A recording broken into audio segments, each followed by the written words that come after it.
Hey entrepreneurs, it's Twiggy here, and I'm not only making this video for YouTube, I'm also making this video for a master level course that I'm co-teaching for the University of the Southwest titled Social Media Communications. So if I refer to the class or something like that, just know that this video is being used for the class also.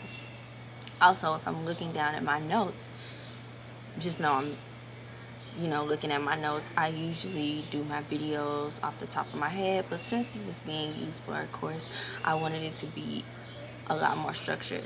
So I'm in New Orleans and I'm at this really cozy Airbnb. So if you hear animals or people talking, just know that I'm in a beautiful backyard in New Orleans, so there's no telling what you might hear. So I'm here to talk about social media platforms and influencers.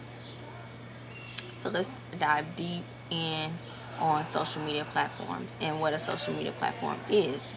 It is simply the application that you use to be social, like Instagram, TikTok, Clubhouse. These are all applications that people use to socialize, and they are also being used for brands. Brands use social media. Your brand should definitely be on social media. And it is my belief, and this is something that I tell everybody that I work with, you should be on 3 platforms. You want to have your 3 core platforms that you operate with daily, and they should all work together. Not only should they work together, these platforms should be where your target audience is. So if you have a younger target audience, you might want to be on TikTok because that's where younger people are. If you have a older demographic that are women, you might want to be on Pinterest. Pinterest is really booming right now. 90% of the users that are on Pinterest are women. And I can't remember the age, but I'll probably write it somewhere. But if that's the demographic for your brand, you might want to be on Pinterest. So I broke it down into 2 categories: product-based businesses and service-based businesses. If you have a product-based business, I suggest that you use platforms that highlight pictures. Their main functionality is to upload pictures, like Instagram, whose sole purpose is to upload pictures. You have Facebook, and then you have TikTok. TikTok is really booming now, so you might want to use those 3 things. Or Pinterest, like I said earlier. If you have a service-based business where you talk a lot, and you're constantly describing your service or things of that nature, you might want to use Clubhouse, where you talk to people and they listen. You might want to use YouTube, where you talk and people come to watch you, or Twitter, where you text to talk and people read your tweets. Next, let's discuss social media influencers. And this is a lot, but I'm going to try and make it as simple as possible. So a social media influencer is simply someone who uses their likeliness to influence you to buy a product or service. Let's use the Kardashians for instance. They are mega influencers. If they post a product to their Instagram, the product is usually sold out in seconds. Or if they talk about a certain person that they went to that provided a specific service, they're usually overbooked within seconds. They're pretty expensive to work with. I know, well, these are old numbers, but the last time I checked, for one post, I think Kim Kardashian charged like $1 million. So, that's just, for small brands, that's just not feasible to do. So I like to work with micro influencers. Micro influencers are my favorite type of influencers. And a micro influencer is somebody that has less than 100,000 followers or 100,000 subbies, or whatever platform they're on, however many people watch them.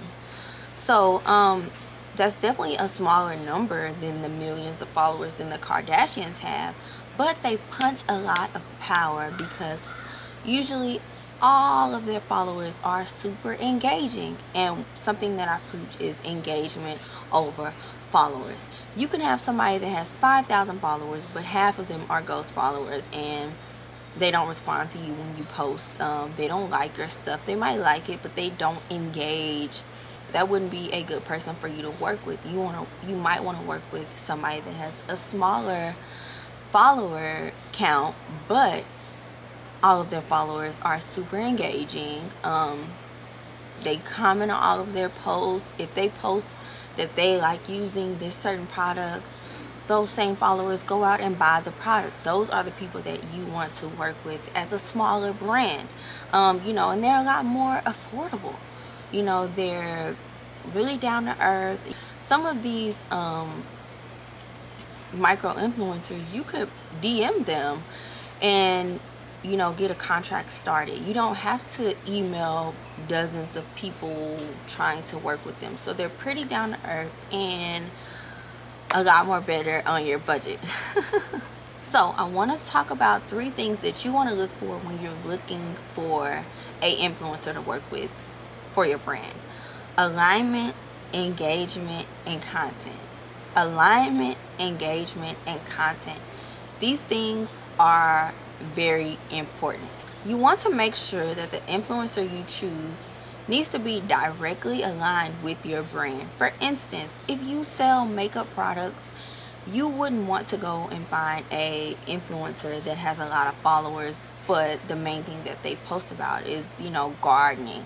So you see all of these followers, but these followers wouldn't care about makeup if they posted about your brand. They want to see gardening material. So you want to find a influencer that is directly aligned with your brand. You want to find somebody that posts makeup tutorials. You want to find somebody that always does their makeup, or does makeup reviews. Next, I want to talk about engagement. And there are 3 things to keep in mind when you are talking about engagement. Engagement is very important because, like I stated earlier, you wouldn't want to work with an influencer whose followers aren't engaging. Those are what we call ghost followers, and they're just following to be following. They don't really care, about your brand per se. And if it's an influencer, they don't really care about what they're posting. They might just be following. We don't really know why they're following. But before you work with an influencer, you want to look at analytics. You definitely want to check their analytics. I personally have worked with a influencer before checking the analytics, and you see them have all of these followers, but if you check the analytics, those followers might not align with your target audience. So I'll give you an example. I have a hair company, so I'm always looking for women that love hair, love to wear hair extensions. So you have a follower with you have an influencer with all of these followers, right? They could have 50,000 followers, but those followers could be men. Depending on the content that they're posting, men could be following them because they like the way they look, or they could be women that are really engaging and care about the type of products that they post. So that was something that I messed up on.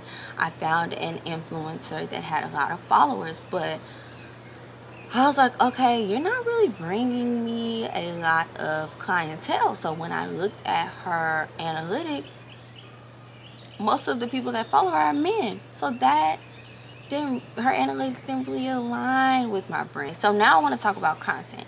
You have this influencer that has all of these followers, right? But they post once a month.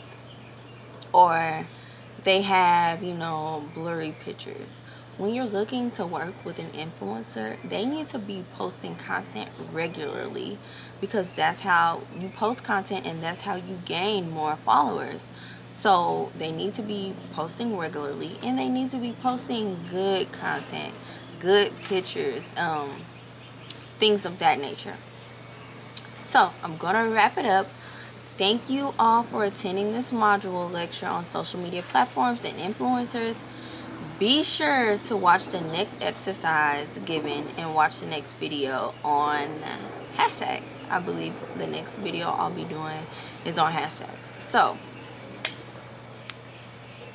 thanks for watching. Keep watching. If you're on YouTube, like, follow, subscribe, I don't know, follow me on Instagram, all of those beautiful things. And if you're watching for the course, you can still like, follow, and subscribe, because this is the type of content that I'll be posting forever. Bye.